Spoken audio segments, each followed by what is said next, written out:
पोचवली अमर सरांनी त्यांचं कौतुक करू. जाऊया मैदानाच्या आत. धावफलकावर धावसंख्या 20 धावा आहेत. शेवटचे बॉल 18 शिल्लक आहेत. 18 चेंडूंमध्ये 27 धावा. स्वर्गीय रामचंद्र स्मृती चषक पर्व 4 मध्ये पहिला कोणता संघ होता ते आपल्याला पाहिजे. तिथे क्षेत्ररक्षक रोहित आणि रोहित कडून चूक. अमोल कथोरेच्या बॅटमधून चेंडू सीमा पार. हा खणखणीत चौकार. 4 धावा.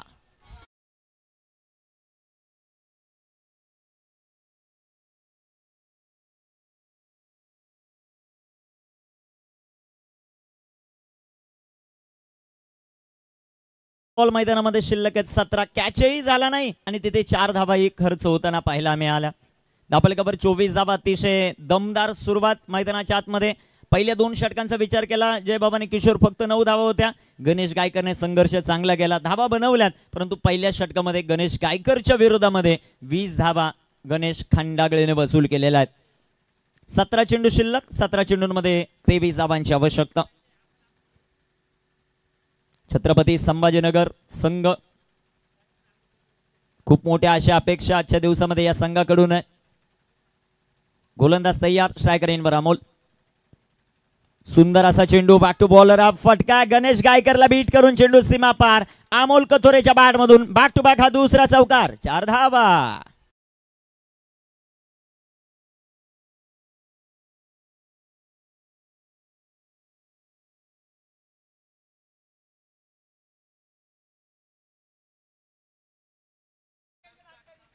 चौकांचेच आतापर्यंत 28 धावा आहेत. लगातार तिसरा चौकार आला तर अमोलजी कथोरे यांचे मेहुणे तुषारजी मडके यांच्याकडून 500 रुपयाचं पारितोषिक. जाऊया मैदानाच्या आतमध्ये.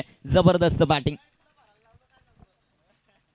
सुंदर असा चेंडू आणि ते सलगचा तिसरा चौकार. जबरदस्त फलंदाजी अमोल कथोरेची. 4 धावा.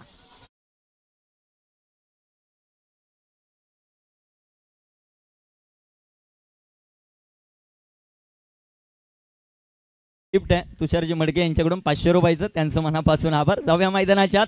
धावफलकावर धावसंख्या 32. शेवटचे 15 चेंडू आणि विजयासाठी 15 धावांची आवश्यकता. जबरदस्त बॅटिंग. थोडंसं चिंतेचं वातावरण गणेश गायकर यांच्या चेहऱ्यावर. आमचे कॅमेरामन प्रत्येक खेळाडूला टिपतात कारण खूप मोठा संघर्ष करत ही टीम इथपर्यंत पोहोचली. इथे बिग हिट करण्याचा प्रयत्न. चेंडू हवेमध्ये. नो मॅन्स लँड मध्ये चेंडू पडेल. एक सिंगल आली. दुसऱ्या धावेचा प्रयत्न. 2 धावा आपल्याला पाहायला मिळतात. 2 धावा येतील. 2 धावांच्या मदतीने संघाची धावसंख्या धावफलकावर 34. 34 धावा. शेवटचे 14 चेंडू आहेत. 13 धावांची आवश्यकता.